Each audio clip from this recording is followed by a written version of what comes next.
internet fans? It's your old pal Rottin Roger DeMarco here from 3B Productions. This week, we're going to be talking about Glenn Morgan's 2006 remake of Black Christmas. So, here is the plot breakdown. It's essentially the exact same plot of the original, except we get the new exposition of the killer fucking right there for us, instead of it being through phone calls like it was in the original. The original left it up to your imagination. This movie says, here it is, the fucking killer is an abused piece of shit that's got jaundice, and it doesn't make any fucking sense, but here it is. That's basically it. If you've seen the original, just remember what I said, and remember how great it is, and then piss all over it. And then you've got this movie. Before we get into all of my bullshit, first, let's take a look at Rottin Roger's Splatter facts. We have 18 dead bodies. We have 3 titties. We have 1 bush-ish. You gotta look close. But if you do, if you pause it just right, you can see her bush. We have 1 shower butt. We have milk abuse. We have sex taping. And we have skin cookies. The methods of death include, but are not limited to, suffocation, candy cane, garden tooled, broken neck, ice kebab, ice skate to the face, and unicorn. This movie came out in 2006, right? So you gotta look back at the trend of horror in 2006. A lot of shit was happening. A lot of rough remakes that, I say rough, but they were very polished. I mean, just turds. They were just churning out very bad films, capitalizing on a namesake. This film I thought would be a little different because Bob Clark was actually an associate producer. So I thought he would not put money or put his name on this if it sullied the original. Well, since the original was so old, it's time to get some of them residual checks, son. Reboot it. Why not? Put a bunch of shiny, beautiful people in place of realistic teenagers. Let's put people who've played teenagers for the past 17 years of their goddamn lives. I'm looking at you, girl from Nightmare on Elm Street remake. Jesus Christ. How long can these people pass off as 18 years old? I don't get it. I wish I could look 18 years old for fucking 28 years. The only person from the original who even bothered to come back for this movie was Andrea Martin. She played Phil in the original. She comes back and she takes over the role of the house mother. It's sort of a throwaway role. She doesn't have her perm, so you gotta look close and you'd be like, I know you. I know you. You tried to sneak by me. It's okay that she's there. It's fine, but it doesn't lend anything to the movie. My biggest problem with this movie is going back to the trend that these movies were going through in that time frame. It was like more is better type of thing. So they took the subtle Black Christmas that banks completely on suspense and, you know, what you don't see.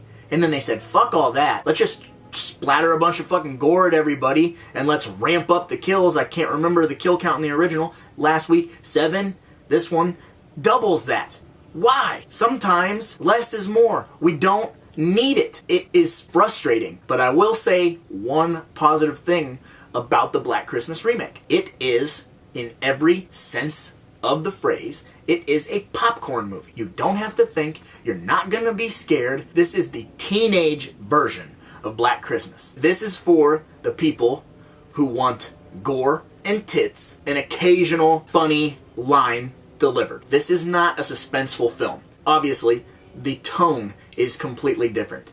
It completely shifts gears. We're gonna completely expose the killer or killers' backstories. We're going to shove all of this stuff on you. And that's one of the things that doesn't work well for me with this movie. You don't need to know why this guy is murdering everybody. But in this movie, it's sort of a nature versus nurture type of deal. They say, well, look how bad it was for him growing up. So obviously he had to be a killer. Look at his mom abusing him. Look at this. Look at that. This is that white, trashy, Rob Zombie Halloween treatment, except really shiny, really pretty, and just a lot of it is unnecessary. I have a hard time when a remake comes and does not capture anything that made the original so good. That's like a Fog remake. Get the fuck out of here with that shit. This was clearly made for that torture porn audience of the mid to late 2000s. You know,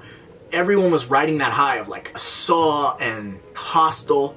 So this movie really tried to capitalize on that. And if you go back and you look at the original trailer, there's a bunch of stuff, crazy murders in the trailer that didn't even make it into the movie. They were just like, hey, look at this fucking ice combine or whatever. Like a bunch of weird things happening. I mean, I understand why. It's a holiday movie and they want to pack the theater, you know, sell that Christmas audience a Christmas horror movie, a holiday horror movie. But it seems like this movie was made for all the wrong reasons. It just seems so completely unnecessary. I do find enjoyment in this movie.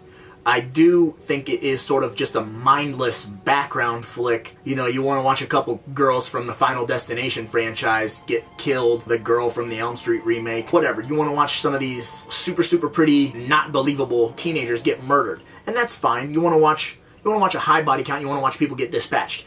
I'm cool with that, but it just doesn't hold a candle to the original. It didn't ruin the original for me, because you still have that original film. So you can't get super duper butthurt about this movie existing on its own. And that's how it works for me. It may be called Black Christmas, the plot may be similar, but to me, it's just its own movie. Two different tones, different deal. So take it for what it is, watch it, let me know if you think I'm right, or if you think I'm wrong, you think I'm full of shit. Because it is fun, it's just not Black Christmas to me. You know how when something really, really works, and then they just ramp it up? Paranormal Activity 1, for example. The being dragged down the hallway, it works the first time you see it. And you go, God damn, you got me. And then in, 2, they're going to drag her down the hallway, down the steps. Too much. 3, they're going to drag you a little further. They're just going to keep, because they're like, well, what got them last time? Let's take it a notch further. And with this remake, they take that iconic bag kill, and Jesus Christ, do they beat it into the ground. It's not bad enough to get fucking suffocated with a bag. You got to get stabbed with a candy cane, or beat with a fucking pipe, or your eyeball yanked out and chewed on. It's just gratuitous for the sake of gore. I like gore, but come on, man, you gotta have some restraint somewhere, right? I mean, am I wrong in that? I don't know. There's some things about the killer, Billy, that really bother me as well. He's always like, every time you see him, he's just constantly, he's just fucking tilting his head. All the time. Every time he talks, every time he looks at you, it's like he's a fucking bobblehead. I'm just like, why are you doing that? What is the purpose other than annoying the shit out of me? And if you're an actor, that's gotta be disorienting as fuck, trying to chase somebody, walking like a moron. You got water in your ear, whatever that's called. You got swimmer's ear. He's trying to get it out the whole movie. That's all I can think of. The killer, he's got like jaundice. He's like fucking yellow. He's running around in his fucking Christmas pajamas, stabbing people with candy canes. You see what worked in the original? I didn't get to see the killer. I don't know. He could have been wearing bell bottoms. He could have had an afro. He could have been the doofiest looking motherfucker on the planet, but I was still scared. This movie, I get fucking Adam Devine in pajamas stabbing people with a fucking candy cane, and it doesn't work. You can't edit it in any way to make him more threatening. It just doesn't deliver the terror aspect. I hate to keep going back to that because, like I said, it's a popcorn movie. It's its own different animal, but man, the differences are so hard to get over that I have to say it out loud. I have to say, why did you call it Black Christmas? Why did you call it fucking Billy and Agnes's Revenge or what the fuck ever? Man, I just keep shitting on this movie. The phone calls, they don't have any impact whatsoever. This is no more house phone type of shit. This is the Scream era. Everybody's got cell phones. So I'm expected to believe that this dude who's been locked up in a fucking mental hospital for X amount of years escapes, comes, he's killing these sorority sisters. He can take their phones from them and call the other girls like he even knows what a fucking contact list is. I mean, even this is push one button 3 times to get a letter texting, but I don't buy it. I don't buy it at fucking all. Some of that shit will suck you out of the movie. It's like a paradox for me. It's a popcorn movie, but I'm hating on it. What the fuck's going on? Rottin Roger's losing his mind. I need a teleprompter. So, this movie got a 15% on Rotten Tomatoes.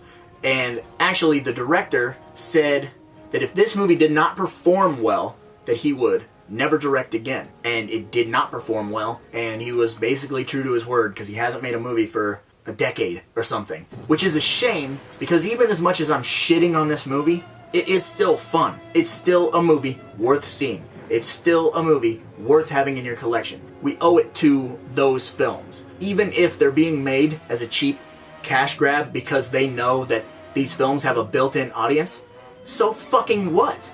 If we don't spend the money to see it or buy it, then more horror movies won't be made. And that is a problem. And I can't stress enough how important going to the theaters is. Buying physical media is. We cannot let these things die.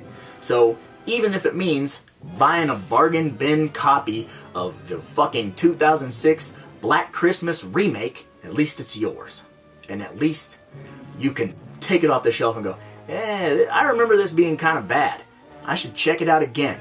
And then at the end of the hour and a half you go, yeah, it's still pretty bad, but I'll give it another shot in another year or so. Or you'll show a friend because it's fucking stupid or whatever. So, in my opinion, even if it's not a great movie, it's still important. In my personal opinion, I'm giving it 2 out of 5 blood drops because it does not duplicate what the original did, but it's its own thing enough to be enjoyed and to be remembered.